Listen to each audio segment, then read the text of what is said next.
శ్రీనాథ్ అన్న కొంచెం దియనా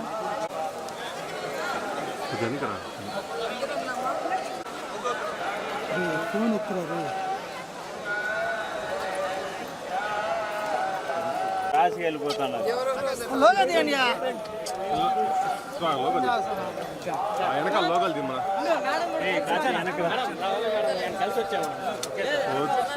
నువ్వు అయిపోయినా మేడంతో పాటు వస్తున్నావా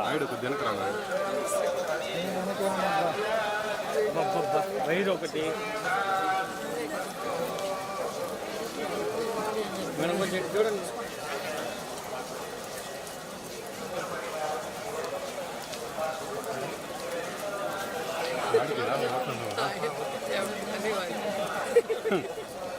ఓకే మేడం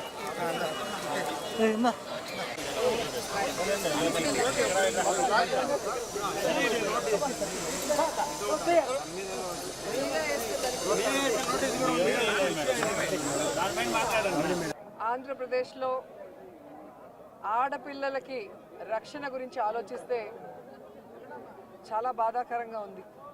ఎందుకంటే ఎక్కడ చూసినా రేపులు, మర్డర్లు అండ్ ఆడపిల్లల కాలేజీ బాత్రూమ్స్లో హిడెన్ కెమెరాలు పెట్టి ఏ విధంగా పైశాచిక ఆనందం పొందుతున్నారో మనం చూస్తున్నాం. ఈరోజు నేరస్తులకి ఇంత ధైర్యం వచ్చింది అంటే దానికి ఈ ప్రభుత్వం సిగ్గుపడాలి. ఎందుకంటే గతంలో జగన్మోహన్ రెడ్డి గారి ప్రభుత్వంలో ఒక తప్పు జరగాలి అంటే ఎంత భయం ఉండేదో మీకు అందరికీ తెలుసు.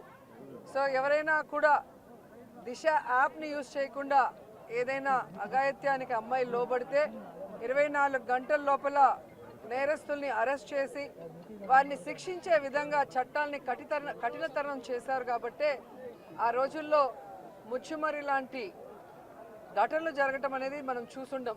నిజంగా చాలా బాధాకరం. ఒక 9 ఏళ్ల అమ్మాయిని రేప్ చేసి చంపేసి ముక్కలు ముక్కలు చేసేశారు. 60 రోజులు అవుతున్న అమ్మాయి శవాన్ని కూడా ఇంతవరకు తీసుకురాలేకపోయారు.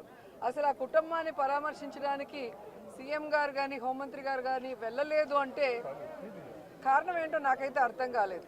ఎందుకంటే మదనపల్లిలో ఫైల్స్ దగ్ధమయ్యాయి అనగానే డీజీపీ గారిని స్పెషల్ ఫ్లైట్లో పంపించిన వాళ్ళు ఎందుకు ముచ్చుమరికి స్పెషల్ ఫ్లైట్లో డీజీపీ గారిని కానీ లేదా సంబంధిత మంత్రి గారిని ఎందుకు పంపించలేదో నాకు అర్థం కాలేదు. అలాగే నిన్న పేపర్లో చూశాను, గుడ్లవల్లేరు కాలేజీలో బాత్రూమ్స్లో హిడెన్ కెమెరాలు పెట్టారని పిల్లలు వచ్చి ఆడపిల్లలు చెప్తే అసలు అక్కడ ఏం జరగలేదని ఎస్పీ గారు చెప్పడం చాలా దురదృష్టకరం.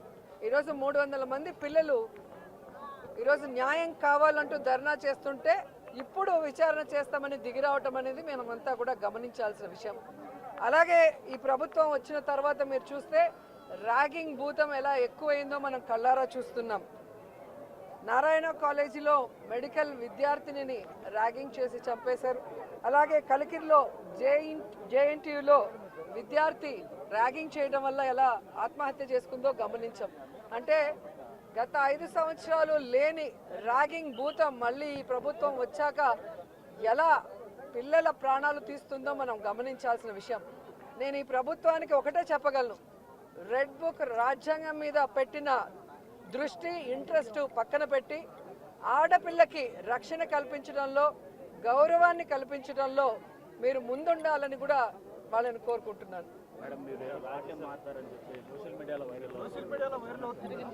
మాట్లాడిన తర్వాత అలా అంటే ఎట్లాగా